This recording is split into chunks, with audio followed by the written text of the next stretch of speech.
Pramuniaga Indomaret. Kerja di mana lagi? Pegawai spa yang gua bersihin tiap hari kakek-kakek. Kenapa lu ngomong apa gimana? Kagak. Ngehe, lu bikin cerita yang bener. Ke Jakarta juga nggak langsung jadi caster, Bang. Gua kerja di Kidzania Jakarta. Susah banget ngomong sama bro nih kadang-kadang.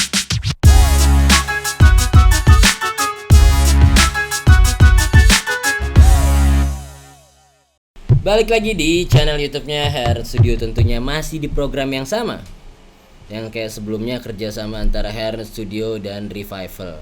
Sebetulnya males gue ngelakuin podcast kayak gini karena bintangnya bukan artis, bukan siapa-siapa, tapi minta diangkat-angkat. Nah langsung aja ke Bapak Ferry Ferdiansyah. Yang belum tahu, biasanya dia juga sama kayak episode sebelumnya, Ranger Emas, percasteran juga. Cuman bisa gue bilang yang sekarang ini favorit gue. Gak terlalu banyak omong, gak terlalu banyak gaya, tapi yang story paling menariknya adalah ceritanya jauh lebih sedih dan jauh lebih miris deh pokoknya. Gimana Bapak Ferry, atau biasa yang kita kenal Bapak Pulung? Enggak, serius gue, durasi gue kalau seandainya lu cuma ketawa 30 menit nih, yang nonton dikit nih, kita harus namanya madetin durasi jadi 20 menit dah. Gue pengen tahu dah cerita lu aja langsung. Apa? Nama Instagram lu siapa udah? Pak Pulung. Udah langsung di follow Instagramnya Pak Pulung. Followersnya berapa? Baru 11,9. Nah lu pikir gimana caranya 11,9 ini naik gitu. Gue tuh gak mau lagi yang namanya ngasih panggung lagi ke orang-orang. Artis sekarang tuh masuk YouTube tiba-tiba terkenal, padahal tuh cerita storynya tuh kurang sedih gitu. Sedangkan Indonesia tuh yang dijual tuh cerita-cerita sedihnya. Tapi kan laris kan yang gitu kan. Ya laris, cuman maksud gue tuh jadi gak fair. Yang kaya makin kaya, yang miskin makin miskin, ya kan. Nah yang di tengah-tengah kayak lu tuh gue pengen mau gitu loh. Hidup lu tuh bener-bener jadi contoh masyarakat banyak. Wih, Lu mulai dari nol, terus tiba-tiba lu jadi besar gitu. Nah makanya gue bilang, coba deh awalnya tuh sebelum lu caster, lu umur berapa sekarang lu? 30. 30, belum nikah? Belum. Kenapa belum nikah? Emang belum nemu aja. Dulu gua udah pernah mau nikah, cuman diselingkuhin. Lu diselingkuhin? Iya. Zamannya masih udah kaya, udah sukses sekarang belum? Belum. Dulu masih jadi pegawai Pentis Pizza gua, masak pizza tiap Apa hari itu? tuh. Pizza. Lu Emang mereknya apa? Pentis Pizza. Tanah dalam pentis? Iya, tapi dia bentukannya tuh calzone. Wih. Di mana? Di daerah Jakarta? Di Pekanbaru. Oh, lu tinggal di Pekanbaru? Benar. Jadi lu asli Pekanbaru. Oke, terus abis itu kemudian dari Pentis Pizza lu pernah mau nikah. Oke, tadi umur 30. Sekarang ceritain lu perjalanan lu. Sekarang kan pekerjaan lu adalah caster. Caster. Di awal-awal tuh sebelum lu dari caster itu ngapain aja? Maksud gua kan 30 tahun caster hitungannya telat, Nyet. Banyak yang lebih muda dari lu mungkin bisa lebih sukses juga. Si Oji umurnya berapa tuh? Oji berapa ya? 25, 24 apa? Tuh, 25? dia udah colong start 6 tahun kan? Iya. Sekarang followers lebih banyak dari lu kan? Iya. Padahal kualitas masih bagusan lu. Wah, masa sih? Oke, terus lanjut. Tadi pekerjaan lu apa aja sebelumnya? Dulu tuh gue pernah pegawai Indomaret, pernah. Indomaret tuh ngapain sih? Ini gue jadi pramuniaga, jadi Pramuniaga kasir. itu gimana sih, kasir? Pramuniaga itu ya ibaratnya yang emang layanin di dalam. Pasti lu pernah kan Bang kalau masuk Indomaret ada Ya. abang-abang tuh yang selamat datang Indomaret, selamat belanja. Tapi kan dia ada bagian kasir, ada bagian inventory, atau itu beda-beda nggak sih? Itu dari gabung gaji? sih. Jadi pramuniaga sama kasir tuh kadang kerjaannya ngerangkap. Ngerangkap. Oke, terus? Ngerangkap. Nah, jadi kalau gue ceritain dari Indomaret dulu, gue selain di Indomaret juga gue pernah kerja jadi housekeeping di spa gitu. Sebentar, kita balik ke Indomaret dulu. Berapa gaji di Indomaret waktu itu? Dulu itu kalau nggak salah 1.750.000 gua. Tahun? Tahun berapa ya? 2000 berapa? Pokoknya UMR Pekanbaru itu 2.100.000-an gitulah. 2.100.000-an. Nah, maksud gua waktu itu emang lu cuma lulusan SMA kah atau apakah? Lulusan SMA gue pernah kuliah tapi hancur gara-gara game. Hancur gara-gara game? Iya. Lu main game apa? Point blank. Kaya juga nggak tuh? Kayak gue juga kagak gua. Lah, terus? Pinter juga kagak, putus kuliah iya. Gua. Ya beginilah Oke, jadinya terus emang. dari Pramuniaga Indomaret. Terus abis itu lu bilang kerja di mana lagi? Jadi ini pegawai spa yang gue bersihin tiap hari kakek-kakek tua yang jadi next projectnya malaikat maut tuh. Nah, tiap hari gue yang bersihin. Nah, tapi beneran maksud gue kerja di spa itu, maksud gue spa di Pekanbaru. Kita nggak usah nyebut merek lah. Iya. Tapi memang mayoritas spa di Pekanbaru itu sifatnya plus-plus. Gue nggak tahu spa lain gimana ya, tapi spa yang gue kerja situ ada terapisnya.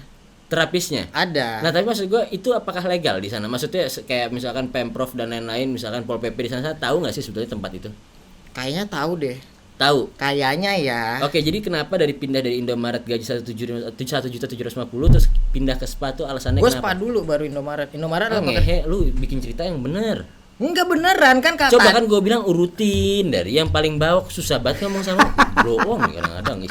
Ya blow on ya gue gitu Ya loh. udah ya, urutin. Jadi mana dulu, Indomaret lu apa Spa dulu nih? Spa dulu. Oke, Spa dulu. Oke. Mm-mm. Di Spa gajinya berapa? 1.100.000. 1.100.000. 100. Itu syaratnya masuk Spa tuh apa? Gue tuh dulu nggak ada syarat apa-apaan, gue yang penting gue waktu itu udah masih lulusan SMA kan. Ya udah gue masuk karena itu adalah gue generasi pertama dari spa tersebut lagi dibangun, tinggal tahap closingnya bersih itu kita di situ udah masuk, udah dilatih juga, udah di training juga. Training buat bersihin. Ya buat bersihin kamar, Oh, cuman buat bersihin kamar. plusnya di situ, nilai plusnya di saat ada bubur ada bawang goreng, nah itu dia fungsinya. Tapi beneran maksud gua setiap hari tuh pasti akan ada. Ya ada bang, gue udah hafal banget varian gue. Dan orang-orang customernya tahu. Apa? Maksudnya misalkan itu, lu itu pegang pakai tangan, lu jilat gitu. Ya kagak bang, Nah, terus gue aja ngobrol paling ju. Oke, dari situ akhirnya lu berapa lama kerja di situ? Kurang lebih 1 tahun lah. 1 tahunan. Iya. Jadi lu lama juga ya, dalam Lama, artian Bang. bener-bener lu cuma ngebersihin setiap hari gitu. Jadi- ada nggak kewajiban untuk memasarkan tempat spa tersebut? Nggak ada, cuman gue selama kurang lebih 1 tahun itu di roll. Heeh. Jadi dari yang jaga room sama yang pertama kali itu gue ngejaga di bagian lokernya. 3 bulan di loker. Locker itu maksudnya orang yang nitipin barang segala Iya, macam. Oke, terus? nah disitulah proses gue ngeliat bapak tua tiap hari juga. Pokok gue udah ngeliatin, udah tahu gue bentuknya yang nyala, yang berlampu, yang getar gue udah tahu. Pernah semua. nggak sih ada kejadian kayak digerebek tempat itu, misalnya nampol PP atau sama bininya gitu? Enggak. Masa nggak pernah ada yang nyari bininya ke situ, nyari, woi pegawai, kamu namanya siapa? Yang Ferry, nyari Ferry." bininya nggak ada, yang Nah, nyari terus? lakinya ada. Oh iya, maksud gue nyari lakinya ada. Ada. Lu pernah ngadepin? Bukan, kan FO yang depan yang ngadepin. Oh, gitu. Gua mah selalu aja di dalam. Gua paling berhubungannya tinggal ngasih tahu terapis mana yang bagus. Oh jadi lu berkomunikasi sama si customer aki-aki Iya, tadi, heeh. Pak yang ini bagus nih. Iya. Kenapa dia bisa percaya? Apa lu udah pernah nyobain si terapisnya makanya lu saranin? Enggak, kan terapis kan kita bisa lihat tiap hari mana yang speknya bagus, mana Tapi yang pernah kagak. lu main sama terapisnya? Enggak, tapi terapisnya ada yang suka sama gua. Tapi pernah lu main sama terapis yang suka sama lu? Enggak pernah. Kenapa lu homo apa gimana? Emang gak suka juga. Dulu belum kenal buat masuk. Itu apa? Gua Oh, belum gitu. tahu. Jadi yang lu tahu itu cuma anatomi tubuh aja. Iya. Gitu. Nah, akhirnya setahun setelah itu migrasi, lu pindah ke mana? Setelah itu gua Indomaret di tadi. Indomaret. Indomaret tadi itu berapa lama? Kurang lebih setahun juga. Di Setahun Indomaret juga. itu gua nggak tahannya adalah NKL, nota kurang lebih. Maksudnya apa, kasbon itu? Bukan, nota kurang lebih itu adalah kan jadi barang tiap bulan itu kan diaudit. Ah, oke. Barang yang ada. Ya, cek stok lah, Iya, stok cek lah. stoknya yang fisik sama Ah. yang data kan. Iya, terus? Cuman kalau emang datanya lebih banyak daripada fisik, yang lebihannya ini kita yang nombok pegawai di dalam. Lah, memang faktanya ada yang nyolong apa gimana? Banyak faktornya, ada yang nyolong, ada yang dari kasir dalam yang suka main. Oh, tapi itu semua jadi tanggung jawab si pegawai yang di Jadi situ. tanggung jawab di dalam. Jadi bisa dibilang gaji setiap bulan ujung-ujungnya pasti kepotong terus. Ujung-ujungnya ada yang kepotong. Itu berapa lama? Gue kurang lebih setahun itu gue pindah toko kedua. Nah, gue pindah ke toko kedua itu gue dinaikin jabatan, tapi di situ juga gue ngerasa nih hancur banget. Lu naikin jabatan dari apa? Dari yang biasa selamat siang jadi selamat sore gitu. Enggak Nggak, gitu ya, dong. ya, terus gimana? Dari kan gue pertama masuk pramuniaga atau kasir lah gitu Ah. kan, seperangkap. Gue pindah ke toko yang baru itu gue jadi merchandise, itu 1 tingkat di atasnya. Plus gue di situ Lu juga jadi merchandise jadi diem. kakak juga namanya di terus situ merchandise, cuman tahapannya di atas pramuniaga. Hmm. Sama jadi waktu itu dites jadi asisten kepala toko. Oke. Jadi cuma nyuruh-nyuruh aja lah, ngecek-ngecekin segala Tetap macam. jaga juga. Oh, tetap jaga Tetap juga. jaga juga. Cuman kalau ada barang datang, nah ini dia saatnya gue capek, lu yang dorong. Oh, gitu. Akhirnya berapa lama kayak gitu? Kurang lebih kalau total semuanya apa gimana nih? Enggak, setelah dari Indomaret pindah lagi kemana lagi?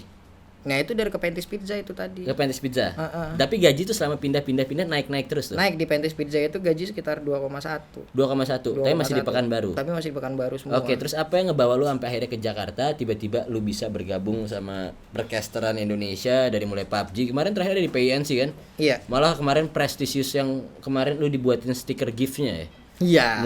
Muka pulung gitu ya.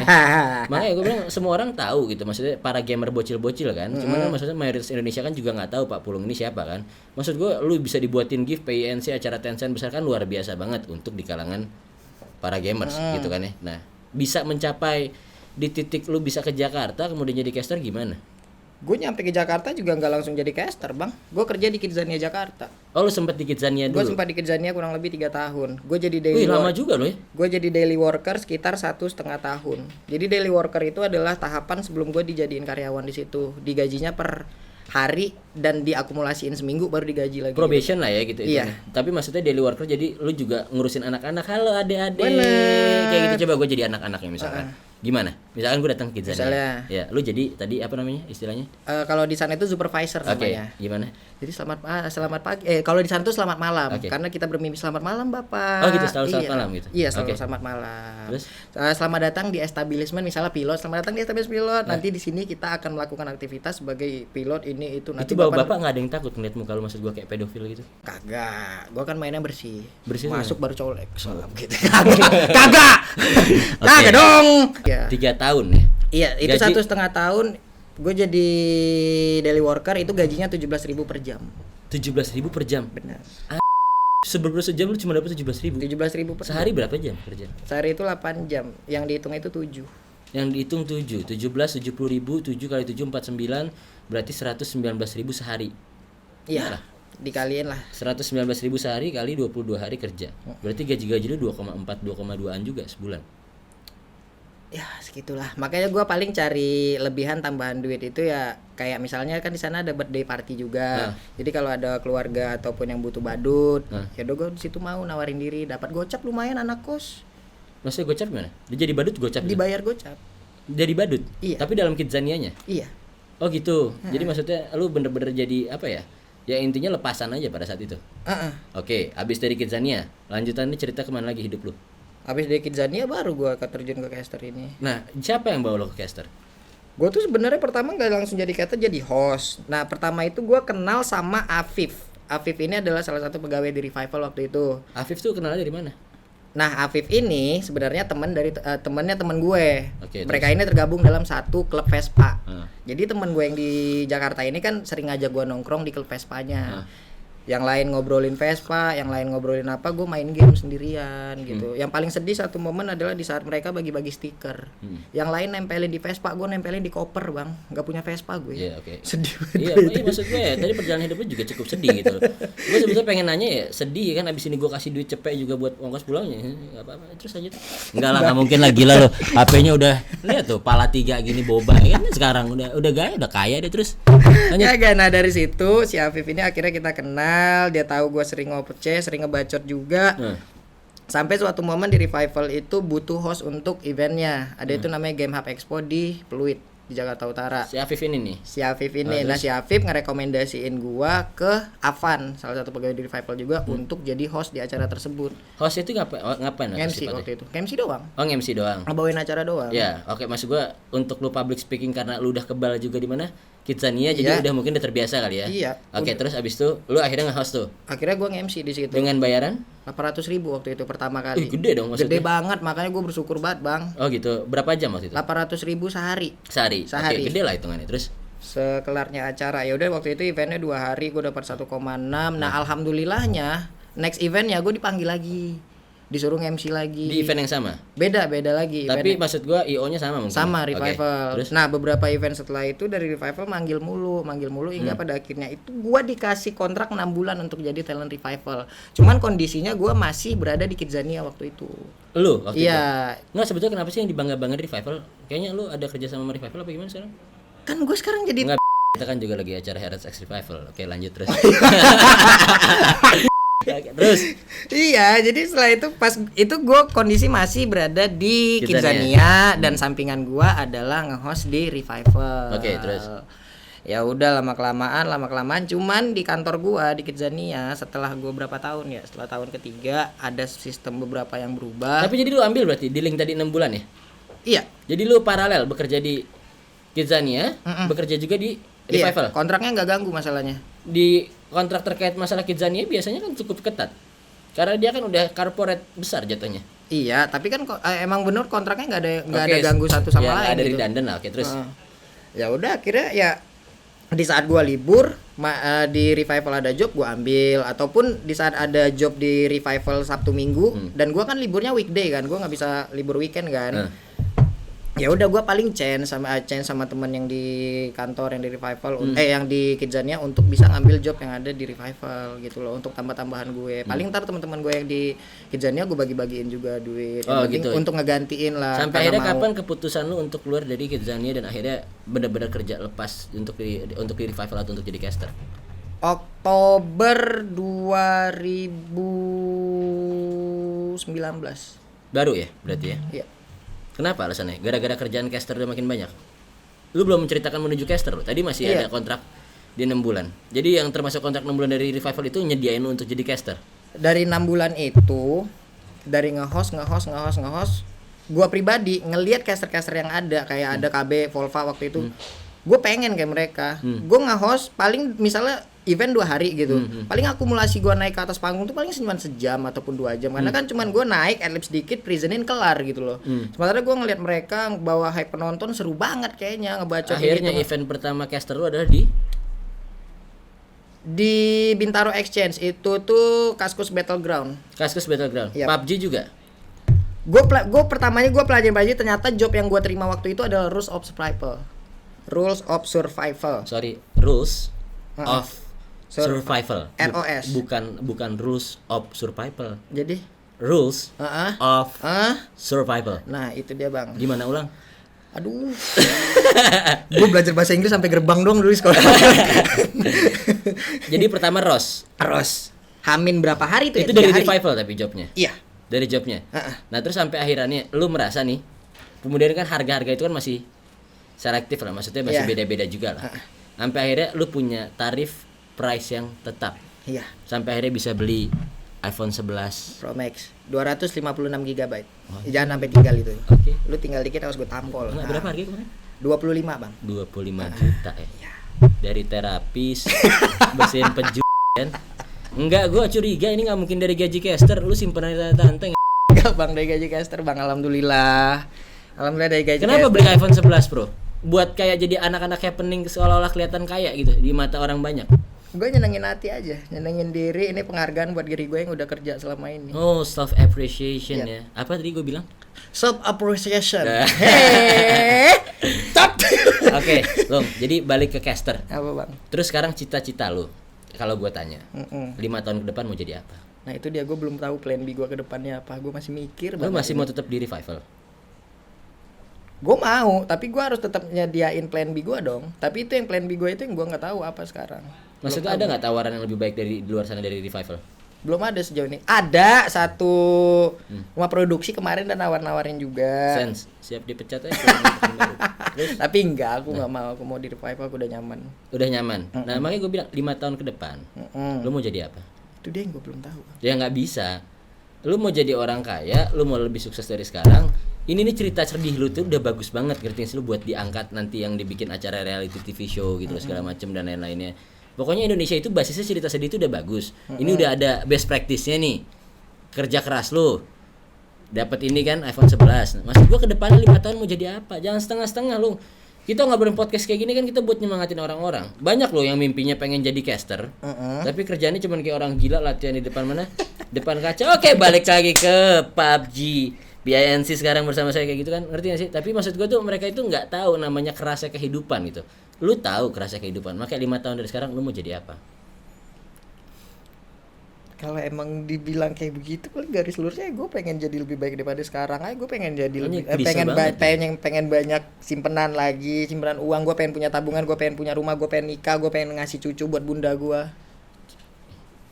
Gimana cucu buat dia? Ngasih cucu buat bunda gue, masa ya mulu dah. Bunda siapa maksudnya? Mak gua. Oh, mak lu manggilnya bunda. Bunda. Sekarang bunda ada di mana? Pekanbaru. Nggak pernah lu urus tapi mana? Ya gua urus. Nah, ya terus? alhamdulillah dari sebagian rezeki gua kirim. Bunda pengen apa di sana gua iniin. Oh gitu. Sama sekali bunda itu pengen banget jalan-jalan. Makanya besok gua pas pulang gua pengen ngajak bunda gua jalan-jalan. Plus cita-cita gua adalah gua pengen ngajak bunda gua ke Jakarta terus nonton pas gua lagi kerja. Pas lagi caster. Berarti Iya. setelah corona inilah. Karena Iya. sekarang maksudnya eventnya semuanya Mana? online juga kan. Iya, karena tinggal bunda gua doang. Gua belum bisa nyenengin pas bokap gua masih ada. Sekarang bokap gua udah nggak ada. Oh, bokap udah meninggal ya. Jadi lu ada kakak beradik atau apa yang harus Abang gua ada, adik gua ada. Abang lu kerjanya? Abang gua sekarang baru dipecat kemarin perusahaannya. Oh gitu. Terus si adik lu Adik gua kuliah di mana? di UIR, Universitas Islam Riau Pekanbaru. Oke, sekarang lu bukan lulusan kuliah, lu lulusan SMA. Tapi lu percaya nggak? Lu bakal lebih sukses ke depannya. Amin, percaya gua. Apa yang mau lu lakuin 5 tahun ke depan? Gue masih bertanya itu sampai lu jawab, serius gua. Apa yang bakal gua lakuin sampai ke depannya ya?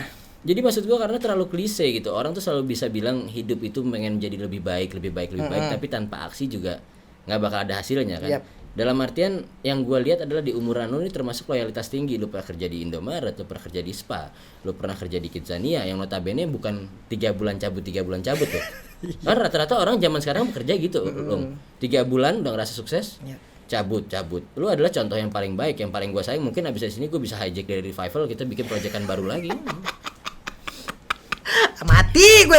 Mati. Ya tetap ya gue ke depannya mungkin kemarin gue udah ngobrol-ngobrol sama teman gue gitu kayak buka kafe berapa sih modalnya gitu. Gue pengen banget punya usaha sendiri, gue pengen banget bisa ada setelah nantinya gue berhenti di dunia percasteran yang gue nggak tahu kapan itu. Selama itu masih jalan gue bakal kumpulin duit sebanyak-banyaknya, gue bakal ngasih performa gue sebaik-baiknya. Tapi setelah itu berakhir gue pengen punya usaha sendiri, gue nggak pengen nanti pas gua tuanya gua nyusahin orang. Oke, pertanyaan gua sekarang. Untuk masyarakat Indonesia, cocok nggak mereka jadi caster? Dalam artian caster itu pekerjaan yang menjanjikan atau nggak menurut lo? Kalau untuk sekarang gua ngomong cocok, menjanjikan. Kalau emang mau berkaca dari gua aja ya, alhamdulillah sekarang gua punya gaji bulanan. Berapa gaji bulanan lo sekarang? Nggak, maksudnya tarik rata-rata pendapatan. Kalau dari tarik pendapatan Termasuk per bulan, PNC kemarin ya. per bulan. Ya jadi misalkan katakanlah sebulan ada yang dapat 20 juta, ada yang dapat 30 juta kan, tapi kan rata-rata kan average dong. Iya, bisa di angka 15 lebih. Oke, 15 juta per bulan. Iya. Oke, kita kunci buat teman-teman. Jadi mungkin episode podcast kali ini gue sama Pulung udah banyak cerita yang bisa kita angkat, ya nggak lo? Lumayan. Untuk jadi caster dapat gajinya sekitar 15 juta. Tapi perjuangan Pulung juga ibaratnya nggak gampang ya, Lung ya. Jadi mau dari mulai tadi ngejilat habis itu dari mulai mau goda-godain Mbak Indomaret, jadi pedofil di mana? Kidzania, sampai jadi badut pengen nyulik anak bayi, enggak lah. Itu kan yang orang Indonesia suka gitu loh. Kalau seandainya kita ngomong kasar tuh kayaknya likes-nya banyak banget itu, dibilangnya belak-belakan gitu ya. Nah, gue tuh pengen nge-twist makanya tadi obrolan kita tuh obrolan lepas supaya tuh apa ya? Masyarakat Indonesia tuh nggak ngeliat sisi kasarnya, tapi sisi perjuangannya. Lo makasih banget ya, gue I love you. Nanti kita akan buat project sama lo.